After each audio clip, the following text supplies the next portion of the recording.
ይስመት ከሀገራችን ስመጥር ሰዓሊያን እንደነ ሰዓሊ እሸቱ ጥሩነህ ካሉት ጋር በቀለም ትምህርታቸውን ተግተው በመቀጠል በ1940 ክፍል በ1941ኛ በ41 አራተኛ በ42 ሰባተኛ ክፍል በመቀስቀስ በአጭር ዓመታት የኮሌጅ ተማሪ ለመሆንና በነፃ የትምህርት ዕድል ካምብሪጅ ዩኒቨርሲቲ ለመማር በቅተዋል።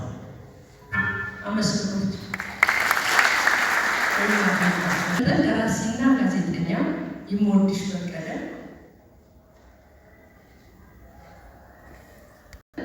ደራሲና ጋዜጠኛ ዘነበ ወላ ለጋሽ ስለጋሽ አስፋው አንዳንድ ነጥቦችን ይነግረናል። ያው እንደተለመደው ከ5 ደቂቃ የአደባባይ ቢሆን ጥሩ ነው። ትልቅ ነገር ነው። ጋሽ አስፋው ድልኛ ሰው ናቸው።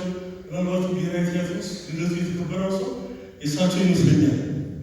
ጋሽ አስፋው ለእኔ ጉሩ ናቸው። በነገራችን ላይ ዛሬ ጋሽ አስፋው ብቻ ሳይሆን እሸቱ ጥሩነህም የተወለደበት ቀን ነው።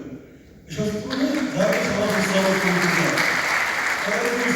አንድ ቀን አዛብተውበት ትላንትና ላይ ያነበቡት ፌስቡክ ላይ እና ዛሬ ስጠይቀው አረንጅኛ ቁጥር ያላውቅም ወደ ሞስኮ ሲሄድ ተሳስተው 9 ያረጉብኝ እንጂ የተወለድኩት 10 ላይ እንኳን ያደረሰሽ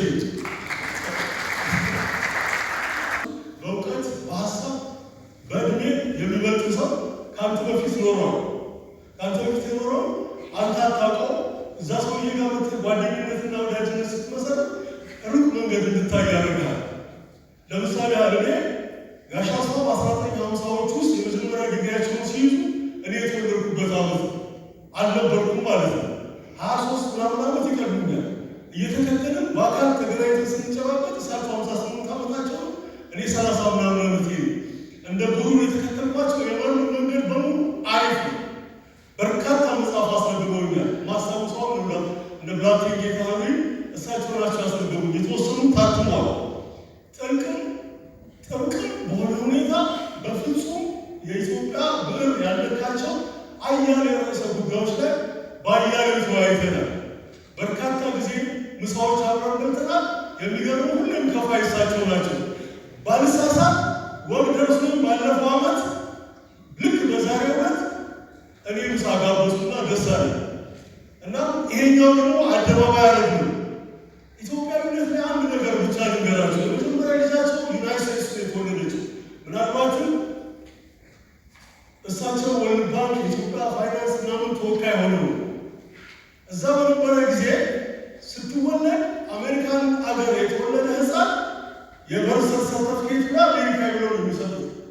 ለጋሽ አስፋው እቺ ልጅ አሜሪካዊት ናት፣ ይሄን ወረቀት እና አሜሪካዊነት ማረጋገጫ ነው ብለው የበርዝ ሰርተፍኬት ስጣቸው አልቀበልም ያሏቸው። እነሱ እሷ እኮ ሀገር አላት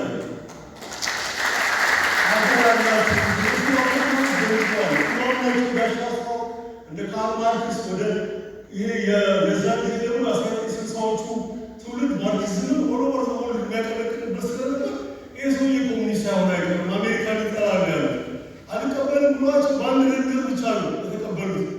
ይሄንን ወረቀት ባደራ አስቀምጥላት ልክ 18 ዓመት ሲሞላ እሷ ትወስን አሜሪካዊ መሆኑም አለመሆኑም የእሷ ነው ብለው ሲሉት ባደራ ተቀብሎ አምጥተውታል። ይሄ ደግሞ እንግዲህ እንደምታውቁ ቀጥሎ አሁን ደግሞ ሚስቶቻችንን እዚህ ያስረግዘን ዋሽንግተን ማለት ነው። አፍራፋው አንድ ዶክተር ሲሳይ የሚባል ብላክ ላይን ውስጥ የሚያስተምር የሚያክምም ወዳጅ አለኝ። ከእሱ ጋር ስናወራ አንደኛው ልብሱ ጓደኛ ሚስቱ በረዋ ገብቶ ዋሽንግተን ልትወልድ አድርጓል። ለምን ይሄን ያረገ ብዬ ስጠይቀው በዜግነቴም በሰንደቅ ዓላማዬም ማልማፈር ሆኖም ልጄ እንዲፈጠር አልፈልግም የሚል አቋም እንዳለው ነግሮኛል። የሰውየውን ስም ንገረኝ ስል አልነግርህም ግን እርሾ አለ ያለ ስለ እናት አንድ ላውራላቸው። ጋሽ አስፋው 75 የ76 ዓመት ሆናቸው ልበርጉልኝ ዓለምን ሊትሬሽን ለምን የማዕት ነገር የማዕት ፍልስፍና የምናወራው እንዳለ ሆኖ